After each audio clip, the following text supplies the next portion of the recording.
It's 3 to 4 feet taller than reality. Its ropes are red, white, and blue. Its platform is blank stretched canvas. They say it's built for a man. There's room for my competitors and I. There's corners and centers, punches and knockouts, blood, sweat, and tears. Entrepreneurship is a boxing match. But we, the women, know how to stay light on our feet. We slide past insecurity. We shuffle through sexual harassment, me too. We duck, then jab, then land, and suddenly, the predefined role of woman calls our name. Wife, mother, feminist, auntie, babysitter, nasty woman, pow. Right in the kisser. I fall. Face against platform, I heard my ego crack when I realized that my male competitor has more mirrors in his dressing room. You're a woman. This is not your place. The referee counts down. You don't belong here. VCs from people who look like them and I don't look like them. I didn't learn how to box in school. My parents are not boxers or coaches. My life is just a corner. 8, 7, 6, I breathe.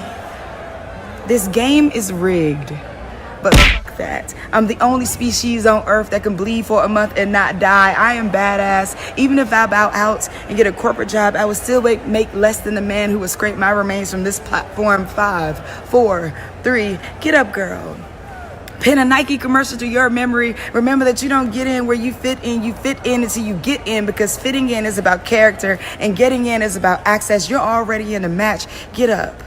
Bite the hand that feeds you, boy. Burn the bridges you never want to cross again. You got this. Slide, duck, jab, land, and remember that you know how to stay light on your feet.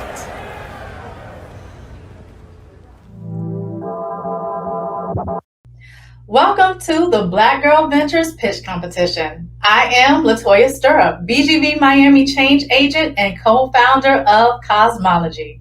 And you are watching the BGV Miami Pitch Competition. It's the largest competition for Black and Brown women founders that combines the premise of Shark Tank and Kickstarter to give you an opportunity to be a part of an entrepreneur's journey. The idea for BGV Pitch actually comes from Black history.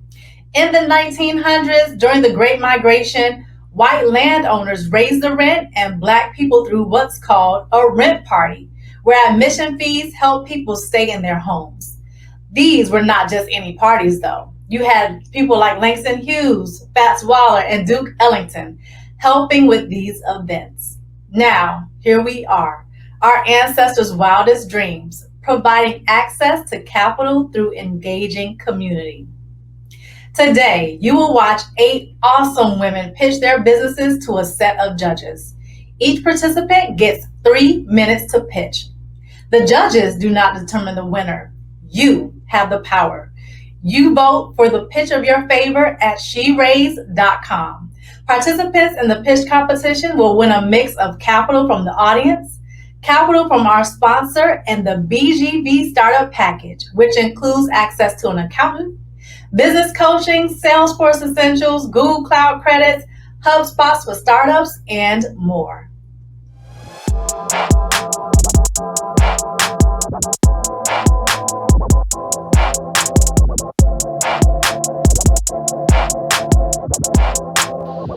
Hi, everyone. My name is Terry Ann Brown. I'm a mentor with the Venture Mentoring Team. I am coming to you from sunny South Florida. And an interesting fact about me, I once went kayaking in the Everglades with alligators, and I will never do it again. Hello, everyone. My name is Gary Brackett. I'm the CEO of Champ Builders Academy. I'm located in Indianapolis, Indiana. And a fun fact about me is I have the most solo tackles of any player in the Super Bowl. Wow. Hi, I'm Mike Belcher. I'm the Vice President of Marketing at T-Mobile. I'm responsible for business development and partnerships. I also oversee and created our award-winning loyalty program, T-Mobile Tuesdays. And a fun fact about me, I actually dressed up as Santa Claus this year and surprised my 2 little girls. And they liked it so much, I made it for the first time in one of their TikTok videos.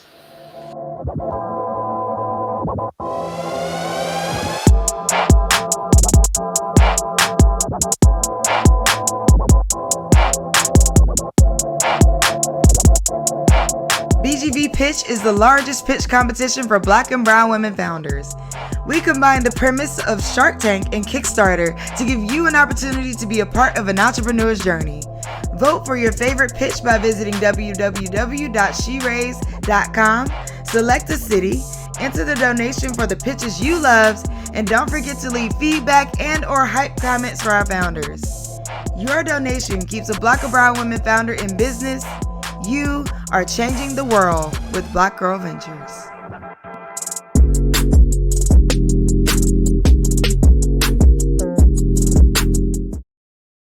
Hi, I am Sharonda Day, and I am the owner of Defense Tea.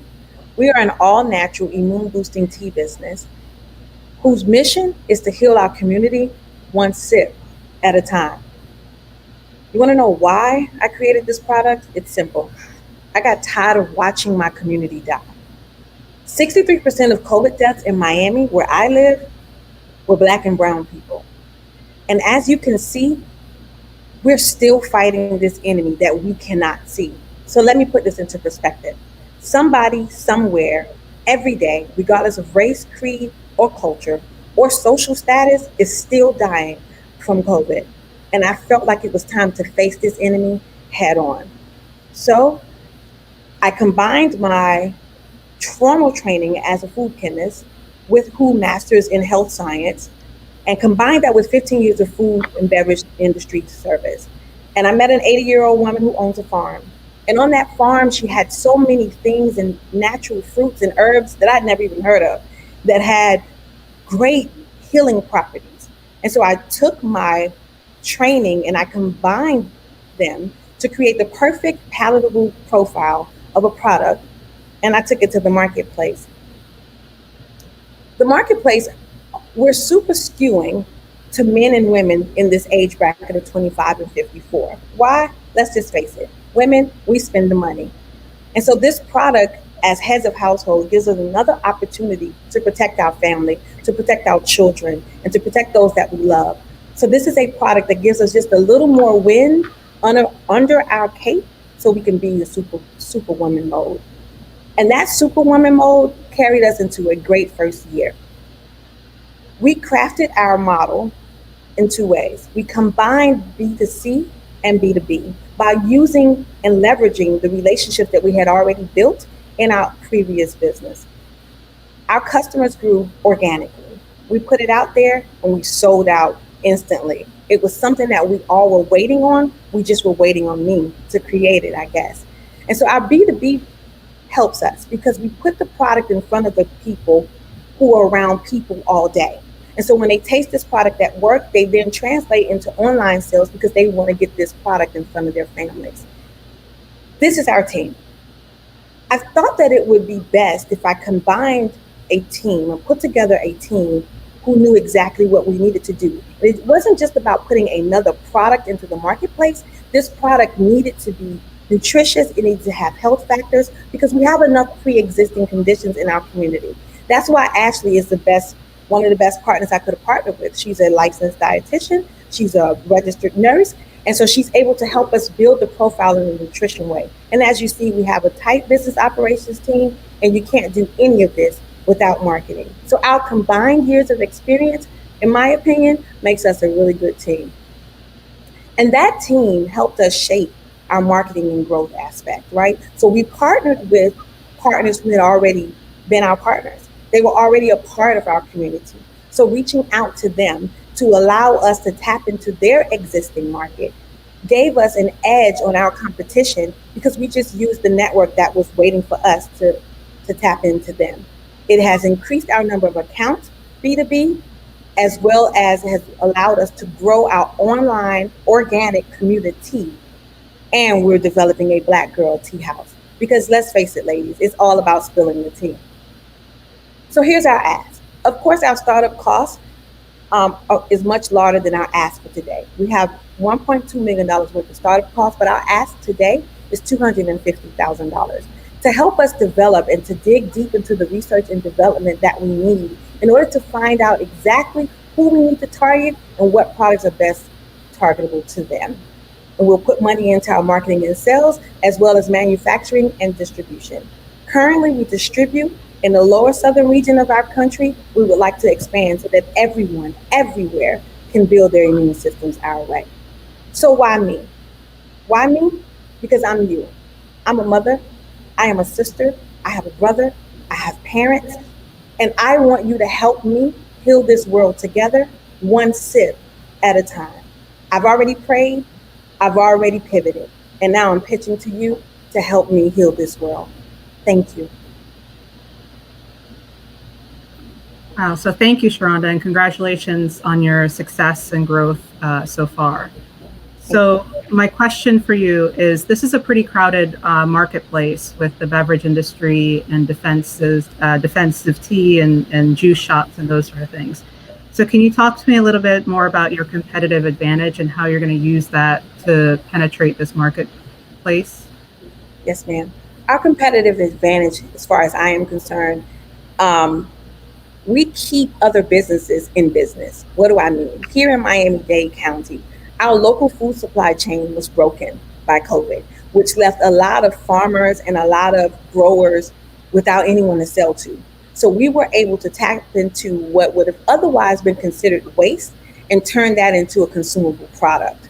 And so connecting with Defense Tea keeps other businesses connected in the marketplace, and we're able to help each other grow during this time when growth is tough. Okay, thank you. Great answer. Sharonda, a quick question just in terms of the properties of your Defense Tea and in terms of COVID-19. What's your long-term play in terms of if COVID-19 goes away in the next, let's call it 24 months? What is your strategy to kind of pivot so that it's a broader reach than just a COVID-19 solution? So the broader reach for me is you and I, right? There are pre-existing health conditions that are alive and well in our communities that we need to do our best to eradicate. And I pray that we're able to annihilate those enemies, right? So it's bigger than COVID-19 because we need to build our immune systems regardless of the fact. We all look great on the outside, but what are we doing with our insides? Because let's face it, it is time for us to eat in order to live, because we sweat what we eat. So for me, that's the answer. It's bigger than we were dying and being affected by diseases, degenerative diseases, well before COVID came along. And we found ourselves in a position where we weren't ready. Our defense wasn't ready. I mean, you get it, it's football, right? Our defensive line wasn't protecting us. We weren't being very defensive with ourselves. And so this product is far beyond COVID. This product is a lifestyle brand, and to get people to tap into it for the benefit of life. Thanks, Sharonda, for your presentation. I looked at your site, and I think it's really well done. In fact, it made me want to try the product. So that leads me to my question. What are you doing to get people to try the product? Do you have any trial programs in place? Yes, sir. So we kind of modeled ourselves. You all remember Red Bull, right? You couldn't go anywhere without Red Bull being there giving out product. And so we've been popping up with immune boosting tea stations within different communities. We've been sending it and partnering with organizations such as Starbucks. They'll put it in like a gift box if they're sending something out to potential clients. So we've been putting our products in as many gift boxes or as many brand boxes as we can with other brands in order to get the flavor palette into the mouths of people all over the place. And so we have also begun to develop a dry tea blend, right? So you can defense on the go. You can take it and you can steep it in hot water, or you can drop it in room temperature water, shake it up and drink it to go. So that's the angle that we're going at to make it within reach for everyone, regardless of where you are. Vote for your favorite pitch by visiting www.sheraise.com. Select a city, enter the donation for the pitches you love, and don't forget to leave feedback and/or hype comments for our founders.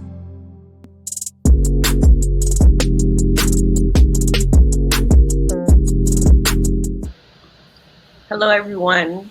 I'm presenting to you today EcoRenew Solutions, transformer FATCA en law, transforming garbage to gold. I'm a first-generation American, daughter of 2 immigrant parents from Haiti. In 2017, for the first time in over 2 decades, I went back home. I witnessed marchands, street vendors, selling fruits, vegetables, and meats on top of debris. I saw large piles of waste burning in the streets. There was an absence of waste management infrastructure and no one to tell these people of the health implications that come with burning trash. I also observed the people swimming in an opportunity of wealth, riches just laying around and being stepped over and ignored. From this homecoming voyage 3 years ago, EcoRenew Solutions was born. My name is Vanessa Pierre, and I transform garbage to gold. Did you know 88% of disadvantaged households use gullies as their place of waste elimination? The problem is this. The pollution crisis is endangering human, marine, and land life in Haiti and here in Miami. Our solution is that we constructed a waste management infrastructure that focuses on recycling, that will conduct daily sea and land sweeps to curb the pollution crisis. So how do we solve this waste pollution crisis? Our recycling model is geared around the consumer. People identify items that can be recycled. They collect all those recyclables, they place them in the bag, they bring them over to EcoRenew Solutions where we weigh them and we pay them for all the recyclables that they bring into us. We then use those same recyclables to convert into building materials and fabric for clothing. We also have a pay your school tuition with plastics program. Because access to potable water, flooding, and natural disasters affect us, EcoRenew Solutions is credible to do this work. Our impact data shows that we collect over 15,000 pounds of PET plastic weekly. 83% of the waste that we collect is repurposed into clothing or building materials. And we export about 80,000 pounds monthly. We collect, process, and export recyclables. We export from Miami, Florida to Hamburg, Germany, over 36 metric tons of recyclables monthly. We hit over half of the UN Sustainable Development Goals, which includes good health, decent work and economic growth, life on land, life below water, and climate action. Our timeline of projects for this year predict that by July of this year, we would have collected 100,000 pounds of recyclables that include PET, HDPE, and LDPE types of plastic. By September, we're going to be collecting styrofoam, and by December, we're going to purchase a densifier so that we can begin to transform the styrofoam. Our ask for you today is $100,000 to acquire a baler, to acquire 2 shipping containers so that we can convert into work and office spaces, a forklift, and funds so that we can operate, so that we can finance our personnel and operations costs. Transforming garbage to gold. It's good for business, it's good for humanity, and it's good for the environment. Thank you. Vanessa, thank you and congratulations. Thank you for that pitch. Can you tell me a little bit more about how you plan to develop strategic partnerships? I know that Haiti is a place that receives lots of help from NGOs, but can you tell me what your plans are for developing strategic partnerships in the future? Perfect. So EcoRenew Solutions is in Haiti. It started in Haiti, but it is in Miami. We do have, we do operate out of North Miami right now.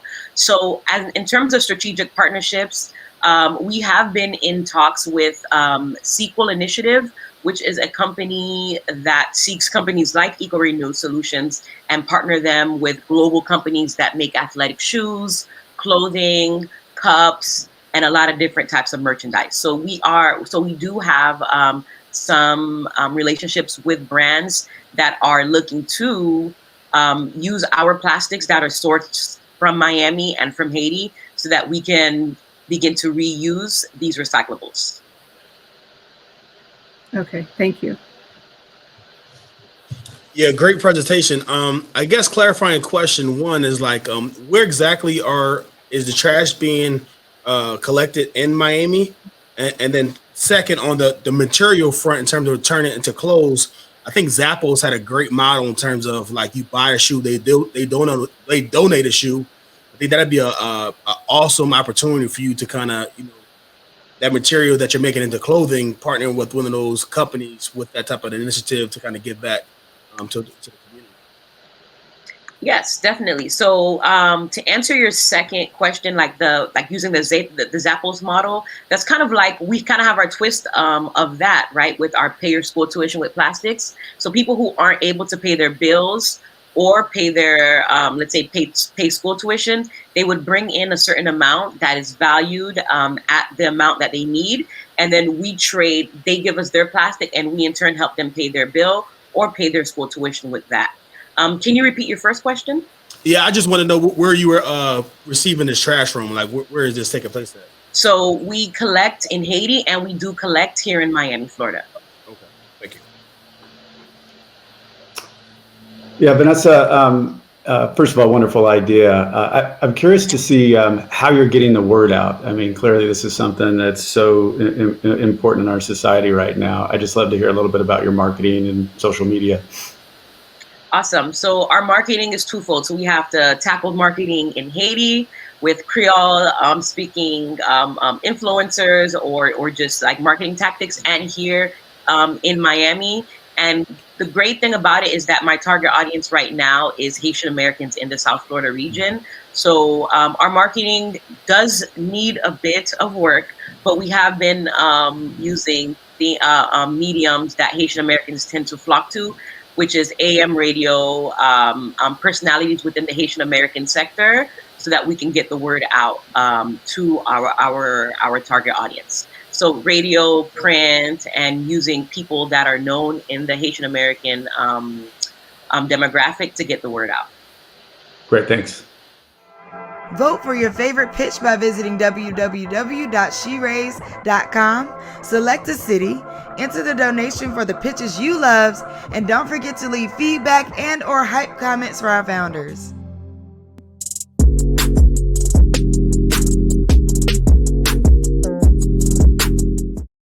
Hello, everyone. My name is Bridget Jones. I am a self-taught engineer and the creator of Finroth. So I learned programming and entrepreneurship by attending boot camps right in Miami. I am a Black woman that chose to leave corporate America and anything that didn't set my soul on fire. So I found a source of freedom in working with well-organized systems. My team also knows that freedom. They currently provide project management consulting for the Fortune Global 120 and 10. And so we know firsthand that failing to have well-organized systems is expensive and time-consuming. So as COVID continues to increase the number of people exiting their 9-to-5 jobs and entering the gig economy, now was the perfect time for us to create an all-in-one solution that for startup teams that allows them to be in the driver's seat and in control of their own destiny. We're really committed to investing in people's economic future. So Finroth is the very first all-in-one project manager that serves as a pipeline directly into funding. There are two types of platform users. You have startups and you have ecosystem builders. So the platform is completely free for startups, and it's $200 a month for those same startups that graduate into earning $20,000 in monthly recurring revenue. Now for ecosystem builders, they're able to generate the type of data of the public profiles of the startups on the platform. Startups, they can stay organized. They can define and monitor their key performance indicators. They can even share their data with investors using the site. And for ecosystem builders, they really benefit from deal flow data as early as the ideation stage on the startups into that are currently using the platform. So Finroth is an order and project manager hybrid that allows startups to monitor traction as they build. So this project management into deal flow system has never been done before. So we're really approaching the market by tapping into programs that already house wonderful startups. We've generated some traction to date. Because of our unique hybrid offering, we have nearly 500 startups on a waiting list for a product that is still in development. Because of this, our solution allows us to take market share from both the order management and project management verticals, respectively. So today we're looking to raise $1.5 million to expand into big data and AI and to go to market in a truly competitive fashion and to help more people find their freedom. To learn more, you can feel free to reach out to me at the contact information below, or if you want to get a sneak peek of our product, feel free to beta test it by going to www.finroth.com. Thank you. Thank you. Thank you for that. And this sounds like a very unique idea. So can you tell me a little bit more about where this 1.5 million is going to get you? And is this going to be a seed round? Is this your Series A round? And where do you think how much runway is this going to get you towards developing this product further? Yeah, absolutely. So the $1.5 million is so we can expand our engineering team. We want to bring on some big data engineers, and we know for the engineers that have that type of quality, we have to pay top dollar for those. We also want to expand our sales team, and this is going to go to increase our top line revenue. And so is this your seed round, or is this your Series A round? So this would be a seed round, and so the type of runway it would generate for us would be about 18 months. Okay, thank you. Thanks, Bridget. Have you ever considered outsourcing some of those employees overseas, where costs are more attractive? We have considered outsourcing at least some of our developers so that we can kind of get this done a lot faster and also under budget for sure. In fact, half of our engineers are already overseas in India. Half of them are here. Some of the technology we're not going to outsource, like everything that's related to machine learning and AI. We'd rather keep that in-house and to do it ourselves. Hi, Bridget. I think you mentioned that the platform's in development. I was curious to see how far in development and if you've been able to get feedback from users. Hold on, let me stop sharing my screen. It's a little weird when I can't actually see who I'm talking to. Sorry about that. That's okay. I'm just curious if you've gotten feedback from any potential users or just where the product is in terms of in development. Absolutely. So we actually released our pilot back in December. So back in December, we onboarded the very first 175 startup teams. We were able to source about 75 of those startups in South Los Angeles and another 100 in Central Florida and Orlando, Florida. And so the type of feedback that we got on the product as it stands today, about 78% was able to see value right away. They said, hey, this makes sense. We want to use it.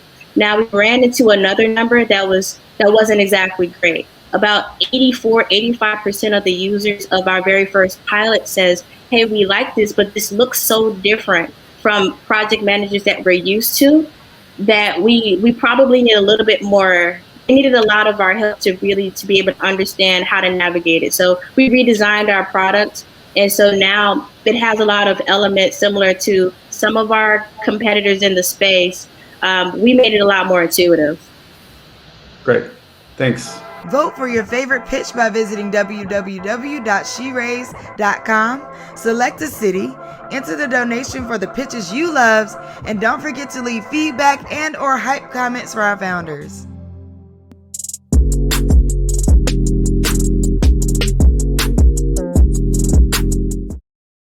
Hello, everyone. My name is Tiana Trinidad. I'm a master's prepared registered nurse with over 10 years of experience in delivering high-risk critical infants. I developed Love Surf Warm after losing my own first son, Logan, at 6 months pregnant. I lost my son due to a hormonal imbalance called polycystic ovarian syndrome. I later went on to find that this syndrome affects 1 in 5 women. Love Serve Warm provides group coaching programs, online courses, digital content, and one-to-one coaching and mentorship to help women suffering with PCOS in the way that I did, and with other hormonal imbalances, have better hormones and better periods naturally. 1 in 5 women suffer with hormonal imbalances, and symptoms from hormonal imbalances vary from woman to woman. But one thing is for certain, that PCOS robs women of their fertility and of their femininity. The number 1 cause of infertility worldwide is polycystic ovarian syndrome.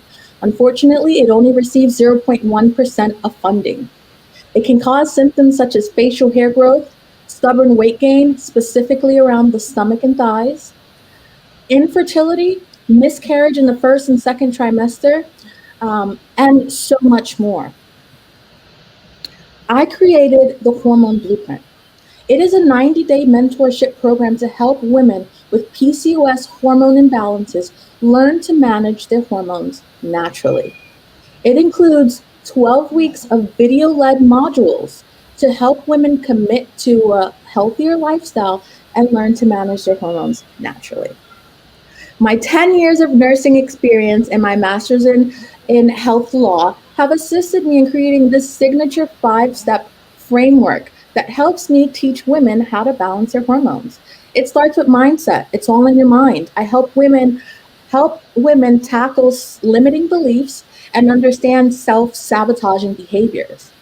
Next is identification. I help women identify the very ingredients that we put on our bodies every day, some of which are known carcinogens and some of which are known to cause hormonal imbalances. Our skin is one of the largest organs in our body, and women routinely put over 100 chemicals on our body daily. The FDA has only banned 12 chemical ingredients. And most FDA has not really been banning cosmetic ingredients since the 1930s. Step 3 is clean nutrition. I teach women about what is understanding the dangers of hidden sugars, understanding the dangers of refined sugars, and understanding how those two can alter our hormones and interrupt the signal between our stomach and our brain, eventually leading to the brain always thinking that women with these hormonal imbalances are hungry. And this leads to these cravings of carbs that are so intense. Number 4 is clean beauty. Women love beauty products. We love hair products, especially as a brown woman. I love hair products. I love beauty products. Through this discovery, I've learned that many of the products that are catered to Black women are high in parabens and other ingredients that are known to not only cause cancer, but cause infertility, miscarriages, and other hormonal imbalances. The last part of this is maintenance. All of this is great, but if I don't teach the women in my program a way to create this into a routine that is unique to every single woman that comes into my program, and that's what maintenance do. We create a routine. My target audience is women of reproductive age with hormonal imbalances due to PCOS. My second target audience is women who are maybe a little bit older but experiencing hormonal imbalances such as premenopause and menopausal. These women are still very much affected by the foods that they eat and the products that they put on their skin every day. I am here today asking for funding of $50,000. The use of the proceeds would be to do a full rebranding website. As a mother of 2, I have taught and created everything myself, from web coding, design, everything I have created myself. So I'm really looking at this point to really create a better client experience. I would love to rebrand the website, reproduce and edit video-led courses to match my newly branded website. I would love to have a part-time business manager to assist me with the day-to-day things. And I would also like to do a little bit of marketing and advertisement and really be able to tap into this audience of brown women who are going through these emotional and physical changes due to hormonal imbalances and feel so alone. My goal is to let them know that there is help, there is education, and there is a healthier way to do it all. So can I serve you? Love, serve, warm. So thank you for that, Tiana. Can you please just let me know, what is your strategy for growth in the future? My strategy for growth is I utilize social media marketing. I have gone viral on platforms with as much as 90,000 views per video. I provide daily trainings every single day across all of the major platforms. I do all of the editing and video production myself. And I also run free programs to help women. I just ran a 5-day free challenge where I helped 232 women learn to manage their hormones over a 5-day free course. Okay, thank you. Thank you. Yeah, great presentation. Question for you in terms of your marketing. Have you tapped into Facebook ads yet to target some of the women that you're going after? No, at this time, I have not tapped into Facebook ads. However, that is part of the funding that I'm requesting for marketing advertisement budget. I would like to be able to venture into Facebook marketing ads and directly target women of color who are going through these hormonal imbalances, because healing looks much different to women of color who has different cultural backgrounds than our counterparts. And as a registered nurse and seeing that throughout healthcare, it's really something that I want to target and focus on through my Facebook advertising. Thanks, Tiana. I don't have a question. I just have some feedback. And kudos to you for doing your presentation with the child there on your shoulder. I think that just shows who you are, and it's important to be who you are. And you're super passionate about what you're sharing. And I wanted to reinforce that, because I think that's super important. You've got a very clear idea, and being able to showcase your personality is super important. So I just wanted to say, great job on that. I really appreciate that today, particularly. Thank you. Vote for your favorite pitch by visiting www.sheraise.com. Select a city, enter the donation for the pitches you love, and don't forget to leave feedback and/or hype comments for our founders.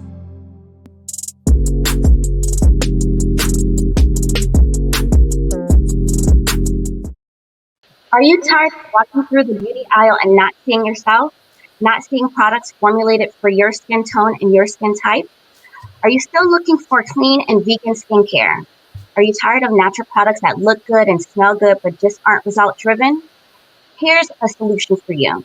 Jax, vegan and sustainable skincare created for women of color by women of color. Hello, my name is Barbara Jacques, and I'm the founder of Jax.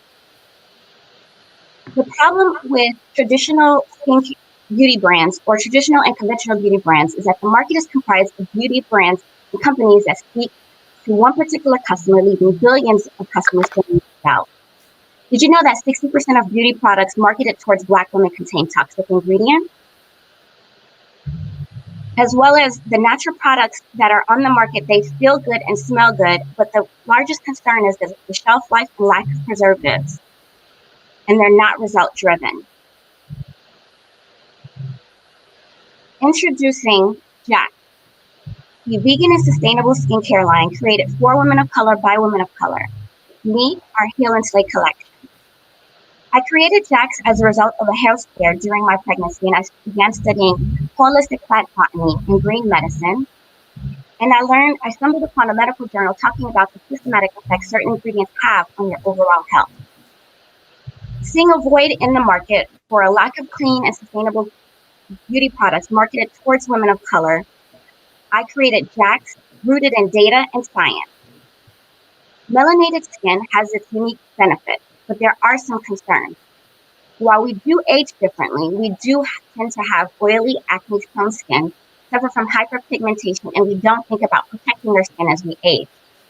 Here enters Jax Skincare products formulated with ingredients including papaya, moringa, yucca, plantains to actually heal your skin.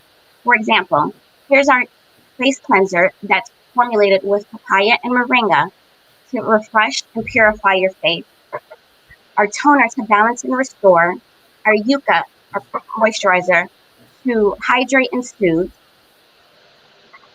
and our beauty bars formulated to address specific issues including hyperpigmentation, eczema, and acne-prone skin.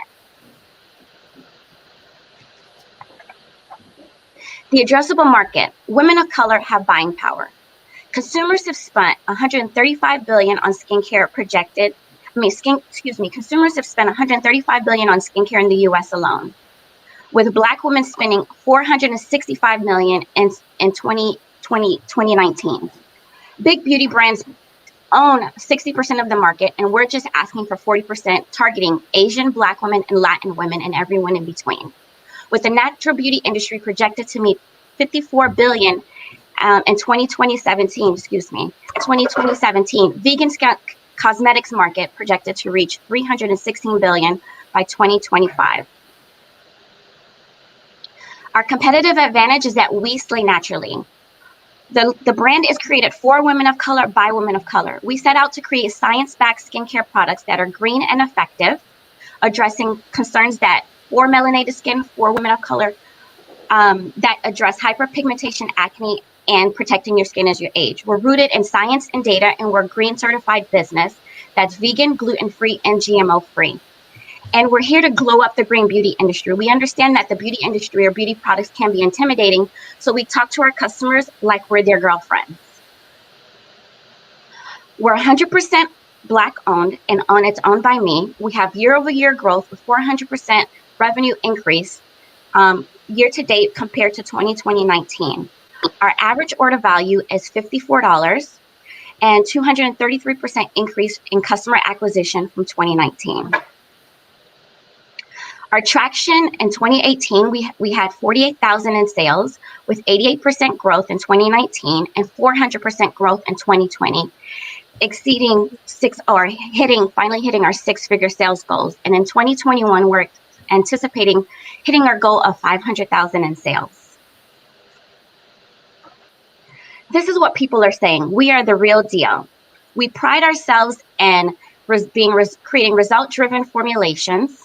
And we've been featured in over 20 different media publications in 2020 alone with all organic traffic, including Allure, Cosmo, Women's Health, Vogue, and BuzzFeed. With your funding, we'll be able to purchase inventory, launch into mass retail, expand into a larger market, including the US and the UK, and ultimately help make Jax a household name. My ask today is for 800,000. I look forward to working with you to continue to bring transformative, result-driven skincare solutions globally. Thank you. Thank you, Barbara, and that was a great presentation. So I have actually two questions. One, do you have anything in your products that's patentable? And the second question is, what has been your biggest struggle so far in getting this product to a wider market?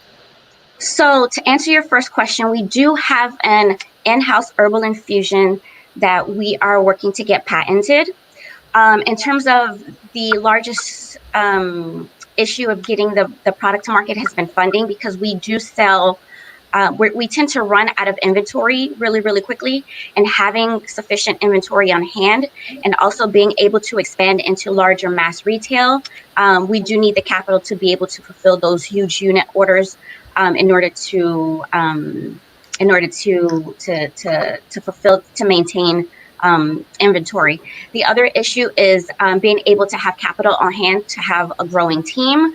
I'm sure you know, with any business, being able to find the right team members is always hard, and so that's also another issue.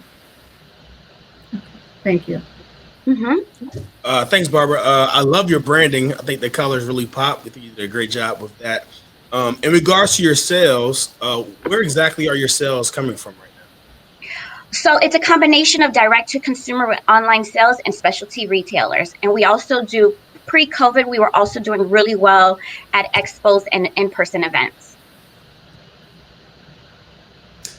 Oh, and ads as well. Excuse me, ads and email, text message marketing and email marketing as well. Sorry. Yes. Thank you, Barbara. You showed the growth that you're experiencing. What are you seeing as far as return customers? So our return customers is pretty high. What we find is that a lot of customers, we're well aware that a lot of customers tend to, if skincare is really in where women like to mix and match their skincare and it's really trendy. However, when women are concerned when they have an eczema breakout or their breakout with regular pimples, our products are a staple. So our customer return rate is extremely high. I can't remember off the top of my head. I believe it's like at a 60%, where they'll tend to mix and match certain things, but our products or our collection tend to be a staple in their on their dresser. Thank you. Yeah. Vote for your favorite pitch by visiting www.sheraise.com. Select a city, enter the donation for the pitches you love, and don't forget to leave feedback and or hype comments for our founders.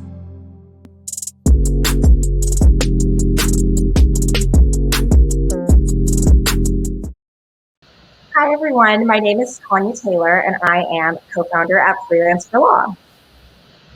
The problem that Freelance for Law solves is that law firms do not want to hire full-time legal talent. The statistics show that firms would much rather have access to a few freelancing attorneys that specialize in different areas of law than one full-time attorney that specializes in just one. Not only is the old method inefficient, but it leaves money on the table, which has only been exacerbated during the time of COVID and remote working. The gig economy is rapidly growing, and as it becomes the norm, freelancers demand more flexible and consistent work at a rate they set. That's where Freelance for Law comes in to fill that gap. Freelance for Law's solution is a platform where attorneys can save up to 70% on hiring legal talent. So we are the Upwork of the legal industry, and this is how it works. Attorneys will post a project, set a price, timeline, and provide a brief description of the work needed. From there, they'll start receiving proposals from qualified attorneys and paralegals. They can narrow their selection of freelancers and easily message, video chat, or review sample work from a candidate all on the platform. Once the attorney selects which freelancer to hire, they can pay on the platform as well. The opportunity here is huge. Last year alone, freelancers in the legal space earned over $21 billion, and currently there is no dominant leader in the legal marketplace, and we plan to rise to that occasion. In the last 120 days, we have had over 1,200 attorneys and legal professionals sign up, and in that short period of time, we've also secured over a couple $100,000 in business. With regard to competition, there are a few other freelancing marketplaces, but they either don't focus on the legal industry or don't meet the need. The other legal services focus on permanent hiring or are staffing services. Our business model is straightforward. We charge 6% to attorneys posting and 15% to freelancers for all transactions. So here is an example. If an attorney client posts a $1,000 project, we would receive $60 from the attorney and $150 from the freelancer, giving Freelance for Law a total of $210 for that project. And here is a little about our team.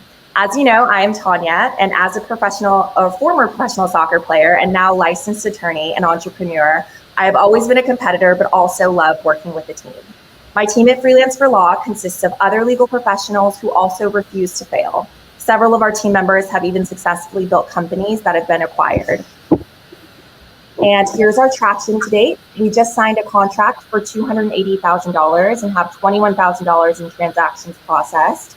We have more than 1,200 attorneys and legal professionals that have signed up.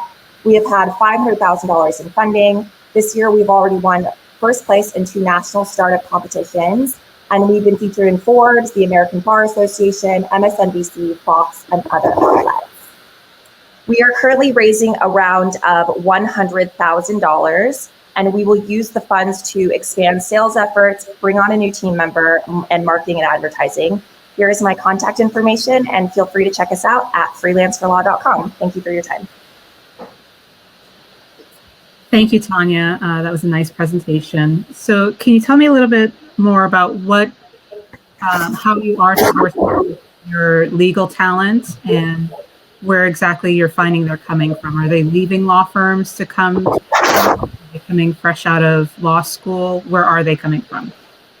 Yeah, so the legal talent on the client attorney side, we have found we're targeting right now solo and small law firms. We plan to expand into big law firms in the future, and also offer a product that is directly to customers, so more B2C in the future. But right now, yes, we're finding most of the attorney clients are ones that have left big law or just, hung up their own shingle to start their own firm. On the freelancer side, it's a mix of both. Some have full-time jobs or part-time jobs and just do a little bit of freelancing on the side. And we're finding them through referrals, word of mouth, bar associations, and connections of that sort. Thank you. No, great presentation. I actually work as an implementator with a law firm, and I suggested that they actually find a service like yours, just because bringing people in house has been difficult.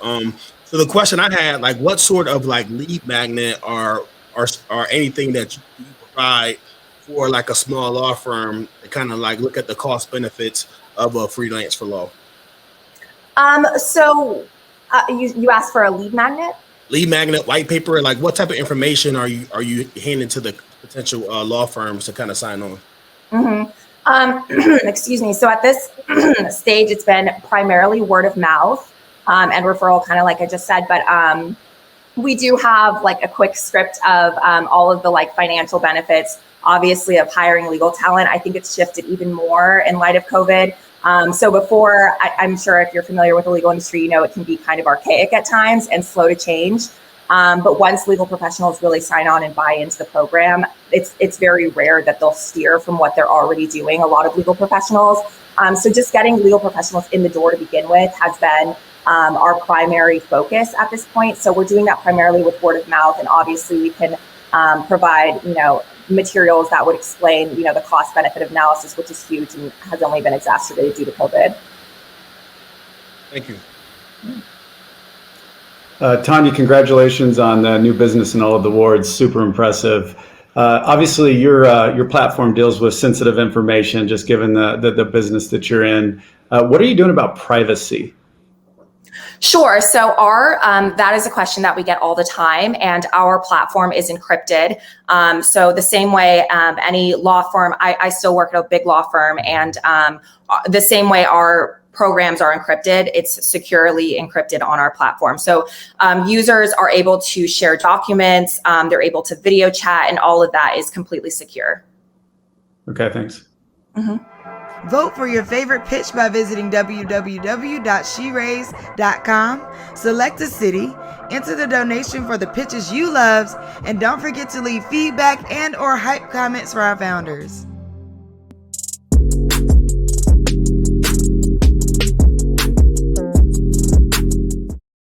RW Health Tech is technology designed for healthcare system integrations and cost savings. Just a bit of background about our platform. As the founder, I've been engaged in public health for the past 10 years.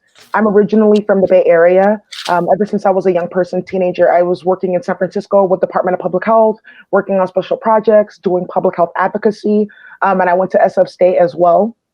By engaging in that, I was actually able to really get firsthand experience in terms of what's really wrong with the healthcare system in regards to the technical changes that need to happen, right? To Medicare and billing, and the adaptive changes that need to happen in terms of what services are offered, how are communities hired in the healthcare field, who's doing staffing, et cetera.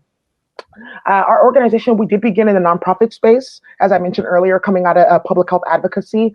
And we noticed that there was not a lot of support for the work that we were doing in terms of changing the public healthcare system, because a lot of the existing clinic networks and public and private systems, they actually benefit on the ways in which the current system is running, which is trying to focus on addressing just the symptoms of healthcare versus really focusing on the somatic and socioeconomic factors that create disease in an individual. I've done a lot of leadership in the fintech space via blockchain and alternative digital currencies. Helped to start the Blockchain for Social Justice Collaborative. Won a lot of different awards in the tech space for doing equity work and whatnot for our leadership in the fintech space, which is what brought us here and promoted a lot of the development of this platform. And I did go to school for public health. I am currently finishing up my master's degree as well in public health, but I am also trained in alternative and holistic medicine, having experienced, having had my own issues with chronic health as well. and utilizing these alternative practices to support me, and how that actually saved me from having to get a bunch of prescriptions and going back and forth to the doctors, and how that saved, my providers as well and those who provide coverage to me. So let's meet Martha. Martha has type 2 diabetes. Her type 2 diabetes is actually induced by somatic and socioeconomic factors driven a lot by economic disenfranchisement, generational trauma, etc. The problem here is that Martha's diabetes costs $13,000 annually for not only her, but taxpayers and the public healthcare system. The issue with that is all the funds that we're putting into trying to address chronic illness is money that is being lost from really addressing the hardcore issues that are causing public health problems, as well as research and innovation. The second problem here is Martha is not really getting an accurate treatment of her symptoms. She's really getting services that suppress her symptoms versus really treating them and having effective maintenance. Some of you guys have seen documentaries such as Forks Over Knives, where doctors are literally treating people of diabetes and bone disease and cancer just using a diet, right? So imagine if we were able to provide have covered services, nutrition, acupuncture, herbalism, etc., for chronic illness patients, which have been proven by science, empirical, scientific, and psychological research and evidence to work. And the third problem is lack of coverage for out-of-network services. Currently, there's the CMS system, which is basically the Center for Medicaid and Services that funds Medi-Cal and Medicare across all 50 states. They don't cover these alternative services, but they do pay out of pocket, and they do cover reimbursement when you partner with another physician. But that is very problematic, and it takes a long time, and it's very slow, and it creates gaps in services. So these are the problems that we're trying to address with our platform. So what is our solution? Our solution is a fintech platform that provides an alternative payment solution for both public and private systems that want to support their high-cost chronic illness patients with reducing their disease metrics and reducing cost and service overall. Our platform provides an integrated model, so it streamlines the integration of fragmented systems, the healthcare system, the social service system, the individual's personal life, their caretakers, across the service to treatment timeline. So across the timeline, the different actors and providers are able to communicate from whatever platform that they're using, because our platform can be used as an API. So providers don't have to go sign up for something else again, which is also a problem, like a platform burnout. They can just go ahead and sign into their Epic account or whatever public health or private EHR system or EMR that they use within their network. So our target market is public and private healthcare systems, and our second target market is individuals who don't have coverage, as well as providers. The way that we generate income is we retain a percentage of all transaction fees. So some of our current milestones is we've completed the development of our platform debt-free. By doing contract work, we were able to pay it off.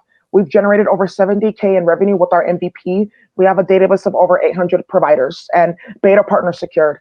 So we're asking really for $30,000 to complete the front end development of the beta platform, and then also launch and improve our beta version and expand our existing revenue streams to larger B2B customers. So that is RW Health Tech. Thank you so much. And thank you for that, Daisy.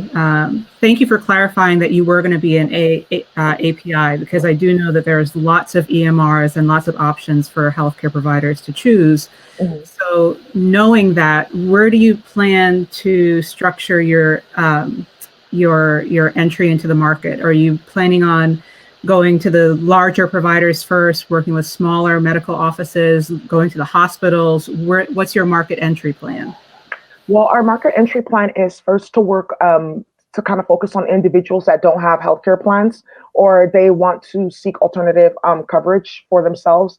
Then the second pathway of entry is working with the larger public healthcare systems, because within one state, they're all funded by the Department of Healthcare Services or the Public Health Department. So we want to partner with those larger services, those larger departments, in order to utilize the platform and onboard all of the other public health departments within specific counties. And the way that we would generate income is there's specific funding that folks don't know about. Like there's billions and billions of unspent dollars in CHIP, childhood insurance program money, CMS money, etc., across every single state that can actually be used to cover these services. And we did a lot of that work in California via the Children's Trust. So you should look into that, into like, some of the research that they've done in terms of how we can use this money. When it comes to like the private systems, like the private hospitals and insurance companies and like school systems and workplaces. That's our point of entry, is to partner with the HR departments. Like, hey, like this is something that you should pay into for your clients and whatnot. For school districts, like, hey, you guys have like young people who they're experiencing a lot of behavior issues because of trauma. Why not try out these services that can actually, help these young people reroute their nervous system? So that would be our point of entry, doing like the small beta partnerships and versions, proving the track record, and then onboarding larger systems once like we can show, of course, that we can save our customers money. Daisy, great presentation. I feel your passion coming through the screen. I'm talking about the subject. I guess a comment that I had for you, and then just kudos to you in terms of having the platform done debt free. I think your raise is very reasonable, and it sets you up for success in terms of maintaining control in your future. Sometimes you can raise too much money up front, if it's not allocated properly. You lose a lot of percentage of your company. So I think what you're doing and what your point put out, I think is very attractive for the investor. Thank you. I appreciate that. And that was the whole entire goal. Daisy, the telehealth is exploding right now. And I was just curious, as you were going through the presentation, does it play a role in what you're doing? Or does it impact what you're doing? I'm just curious to see your thoughts on that. Telehealth is interesting. No, because for alternative services, you would have to go see the individual in person. For specific type of services like herbalism and nutrition consultations, the provider and the patient can agree, okay, do we want to do this online or do we want to do this in person? So telehealth is something that doesn't really impact our platform, because that's really more for providers like physicians and physicians assistants and nurses, etc. Okay. Mm-hmm. Vote for your favorite pitch by visiting www.sheraise.com. Select a city, enter the donation for the pitches you loved, and don't forget to leave feedback and or hype comments for our founders.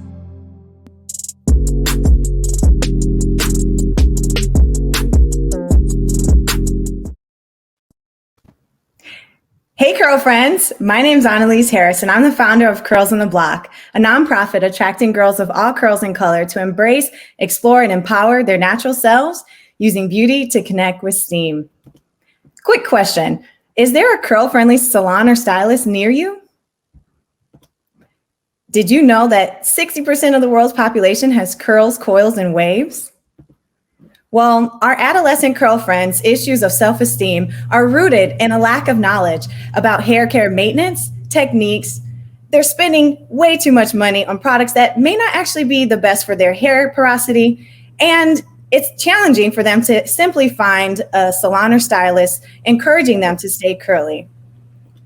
With all of these curly folks facing similar issues, Curls on the Block is here to teach our curl friends how to stay curly, lean on a community of support, and pursue careers and spaces that need their voice. How are we doing that? By building self-esteem with our programming, our pageant, and the app. Early and intentional engagement in STEAM can lead to careers in fields underrepresented by the curly community. We can create a curl-friendly world with our voices in these spaces as beauty chemists, engineers improving the detangling process, and even a doctor who takes the time to re-braid their patient's hair after a surgery. Our programming has reached over 500 students in 5 states. We have done during school facilitation, after school sessions with community organizations, and now have expanded to send curly activity kits straight to our curl friends' homes. Our programming starts with embracing, where they learn about the Black Doll test and the history of braiding. They're exploring careers in STEAM and connecting to STEAM, learning their hair porosity and which products are good for their hair porosity by doing a product ingredient analysis. We encourage our participants to be contestants in the Miss Curly Self-Esteem pageant. There's 3 categories in this pageant: cultural appreciation, healthy and active lifestyles, and STEAM innovation, asking contestants to come up with an idea, product, or service using STEAM that addresses a need in the curly community. Those queens become ambassadors for the curly community and continue to create curly content. Our curly queendom has over 20 queens and currently 3 national queens and 4 state queens. Well, We wanted to be able to reach all those curls on the block, so we developed the Curls on the Block app, which has a number of features, which include Curly Cash rewards by completing different activities, enrolling in the Curly EDU with featured courses, and the main question I asked at the beginning, a Curly directory with a list of curl-friendly stylists and salons in their area. Maybe they're at the store and want to identify which products are actually the best for their hair porosity, and so they can check out the Curly content.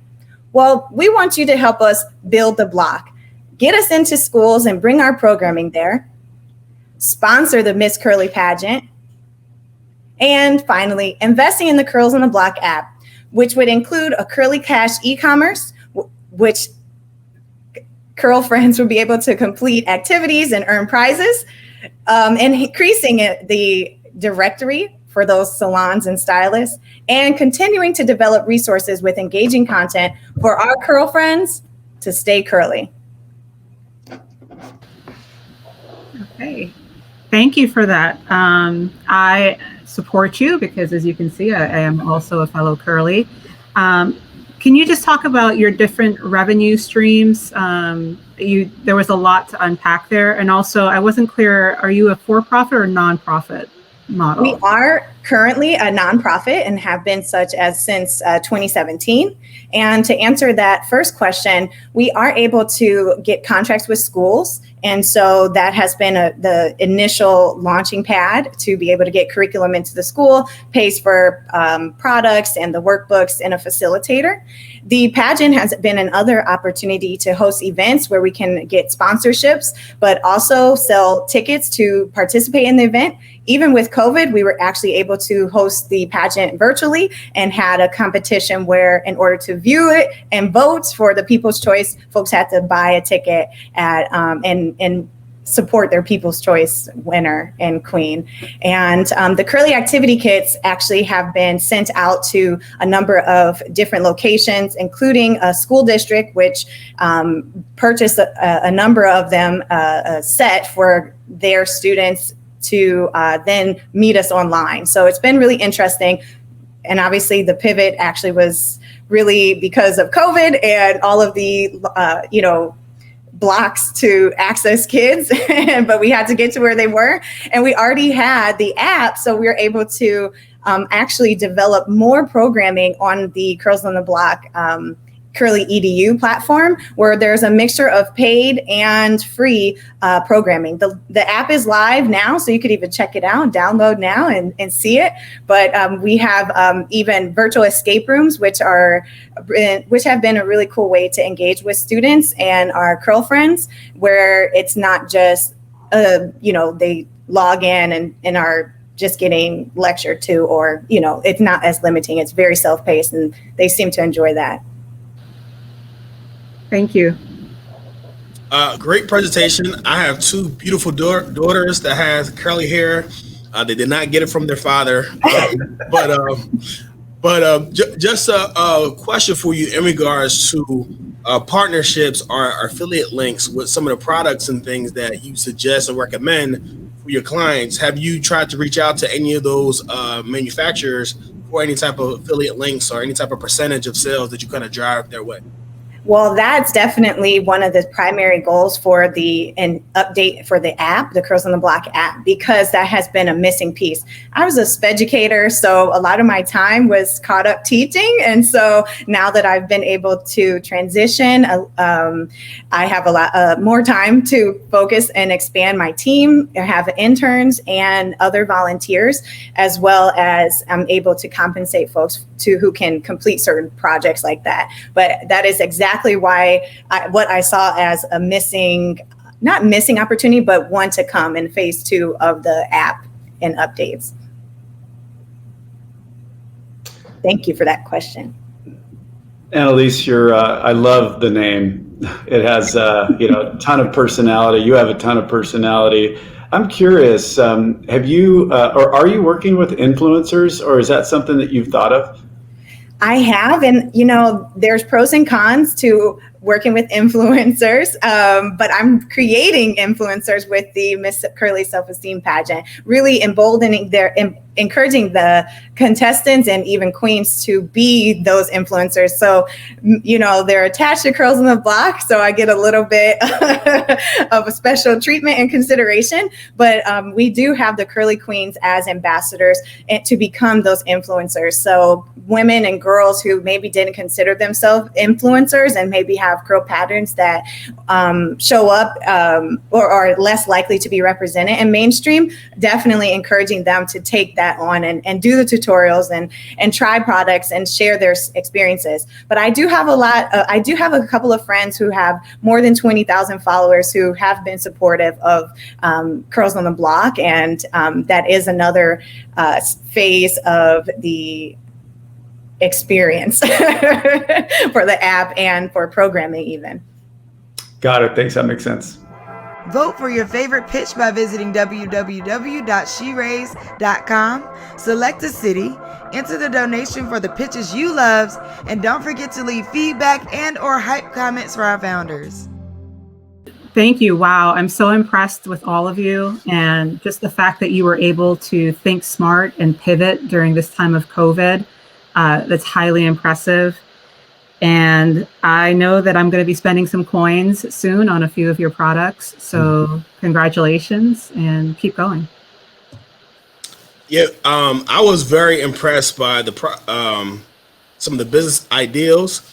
I would say one thing was really understand your resourcefulness. A lot of times you get so caught up on our resources and we use capital as this crutch. If we have more capital, we can do more things. But when you get creative in your resourcefulness and you think outside the box, a lot of you guys are close with or without the capital to really, turn this business into like a long-term big company. So continue to think outside the box, continue to be creative, believe in yourself, and best of luck. Yeah, I just want to say thanks for having me. This has actually been a wonderful experience, and really appreciate the thoughtfulness and the insights and the passion that you all had pitching your ideas. And I think that if I was to give you some advice, it would probably be pretty simple, and that would be to continue to lead with passion and conviction. There are so many ideas that people are pitching today, and sometimes that can be the difference. And people want to believe in you and your business, and make sure that comes through. So congratulations to all of you, and thanks for having me. This has been another Black Girl Ventures pitch competition. It was amazing. The energy from the brands, the type of products. The voting is open right now. So you can go over to www.sheraise.com and vote for the founder's pitch that you love the most. The voting will be open over the course of the next week. So make sure you get in there and vote. Thank you so much for joining us. Have a great day. BGV Pitch is the largest pitch competition for Black and brown women founders. We combine the premise of Shark Tank and Kickstarter to give you an opportunity to be a part of an entrepreneur's journey.